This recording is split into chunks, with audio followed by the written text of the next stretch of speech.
எல்லாருக்கும் பெரிய வணக்கம். ஒரு சேனல்ல ஆங்கரா இருக்கக்கூடிய படத்துடைய ஹீரோ ஒரு சில காரணங்களுக்காக ப்ரோமோட் பண்ணிடுறாங்க. அதே நிர்வாகத்துக்கு கீழே ரேடியோ ஜாக்கியா ஒர்க் பண்ணிட்டு இருக்கிறாரு.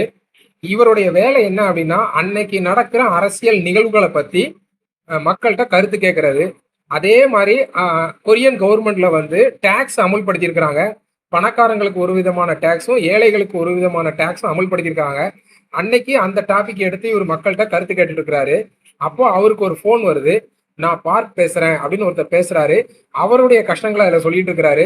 இவரு என்ன சொல்றாருன்னா, ஹீரோ இது அதுக்கான சேனல் கிடையாது. அதுக்கான ஷோவும் கிடையாது. உங்களுடைய நிலைமைக்கு நான் வருத்தப்படுறேன் அப்படின்னு சொல்லிட்டு ஃபோன கட் பண்றாரு. அந்த பார்க் மறுபடியும் ஃபோன் பண்ணி என்ன சொல்றாருன்னா, நீங்க இப்போ எனக்கு இந்த மாரி ஒரு டிமாண்ட் இருக்கு. இத பண்ணி குடுக்கணும். இல்லன்னா நான் உங்க பக்கத்துல இருக்கக்கூடிய உங்க பில்டிங் பக்கத்துல இருக்கக்கூடிய இந்த பிரிட்ஜ வந்து பாம் வச்சு வெடிக்க வச்சுருவேன். அப்படின்னு மிரட்டுறாரு. இவரு இதெல்லாம் ஒரு பிராங்க் கால்ன்னு நெனச்சுட்டு ஃபோன கட் பண்ணிடுறாரு. திரும்ப அதே ஃபோன் வருது. வந்து அவர் என்ன சொல்றாருன்னா, "நான் சொல்றத நீங்க சீரியஸா எடுத்துக்கல. இப்போ உங்க கண்ணு முன்னாலயே அத வெடிக்க வைக்கிறேன் பாருன்னு" சொல்லி அத வெடிக்க வச்சுடுறாரு. இவருக்கு ஒண்ணும் ஓடல பதட்டத்துல. உடனே என்ன பண்றாருன்னா, போலீஸுக்கு ஃபோன் பண்ணாம, அவங்க நிர்வாகத்தோடைய ஹெட்டுக்கு ஃபோன் பண்றாரு. ஃபோன் பண்ணி, "இந்த மாரி ஒரு பாம் இப்ப வெடிச்சதுல்ல. அந்த வெடிச்ச பாம்புக்கான ஆள் வந்து எனக்கு தீவிரவாதி எனக்கு ஃபோன் அடிச்சான். இப்போ என்னுடைய டிமாண்ட் என்னன்னா, நீங்க போலீஸுக்கு போ வேண்டாம். என்னைய டிவி ஆங்கரா மறுபடியும் நீங்க ப்ரொமோட் பண்ணணும்.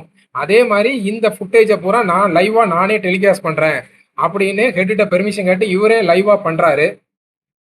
இதுக்கப்புறம் இந்த கதையில நடந்த சுவாரஸ்யமான சம்பவங்கள் தான் தி டெரர் லைவ் படத்தோட மொத்த கதை. இந்த படம் 2013ல வந்த ஒரு கொரியன் படம். தமிழ் டப்பிங்ல தான் நான் பார்த்தேன். படம் ரொம்ப அருமையா இருந்துச்சு. அடுத்து, அடுத்து, அடுத்து பரபரப்பா அடுத்த நிமிஷமும் உங்கள வச்சுட்டு இருக்கிற மாரி ஒரு சூப்பரான படம் இது. அதுலயும் அந்த ஹீரோவுடைய பெர்ஃபார்மன்ஸ் வேற லெவல்ல இருந்துச்சு. குறிப்பா ஒரு சீன் சொல்லணும்னா, டேபிள்ல அவர் உட்கார்ந்திருப்பாரு. அவருக்கு மேல பாம் வச்சிருப்பாங்க. அதே டைம்ல இவர பத்தியான குறைகள பூரா விமர்சனங்கள ஒரு டிவில லைவா அதே மாரி இவரு கண்ணு முன்னால காமிச்சுட்டு இருப்பாங்க. இவருடைய ஹெட் ஒண்ணு சொல்லுவாரு. அதையும் இவரு கேட்கணும். அதே டைம்ல போலீஸ் இவர்ட்ட ஒண்ணு கன்வே பண்ணுவாங்க ஃபோன்ல. அதையும் கேட்கணும். அதே டைம்ல லைவ்ல வந்து அந்த டெரரும் இருப்பாரு. டெரரிஸ்ட். இதெல்லாம் சேர்ந்து அவர் முகத்துல வர ரியாக்ஷன், அவர் பண்ண விஷயங்கள் எல்லாமே வேற லெவல்ல இருந்துச்சு. மொத்தமா பார்த்து முடிக்கும்போ ஒரு தரமான படம் பார்த்தோம் அப்படிங்கிற ஒரு சாட்டிஸ்ஃபேக்ஷன் கிடைச்சது. படம் வந்து ஒரு 1 மணி நேரம் 38 நிமிஷம் ஓடுது. தமிழ் டப்பிங் வெர்ஷன் சூப்பரா பண்ணியிருந்தாங்க. உங்களுக்கு டைம் கிடைச்சா கண்டிப்பா அந்த படத்த மிஸ் பண்ணாதீங்க. அ ஒரே ஒரு சின்ன ரூமு. அந்த ரூம வச்சுட்டு மொத்த படத்தையும் அவ்வளோ அழகா எடுத்திருந்தாங்க. இந்த படம் இன்டர்நேஷனல் ஃபெஸ்டிவல்ல பெஸ்ட் டைரக்டருக்கும், பெஸ்ட் ஸ்கிரீன் பிளேக்குமான அவார்டும் கிடைச்சிருக்கு.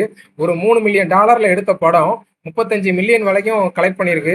அ இந்த மாரி தான் தகவல் நான் கேள்விப்பட்ட தகவல் இது. நீங்க யாராவது இந்த படம் பார்த்திருந்தீங்கன்னா, படம் எப்படி இருந்துச்சுங்கிறத கமெண்ட் செக்ஷன்ல கமெண்ட் பண்ணுங்க. வீடியோவ கவனிச்ச அத்தனை நல் உள்ளங்களுக்கும் நன்றி.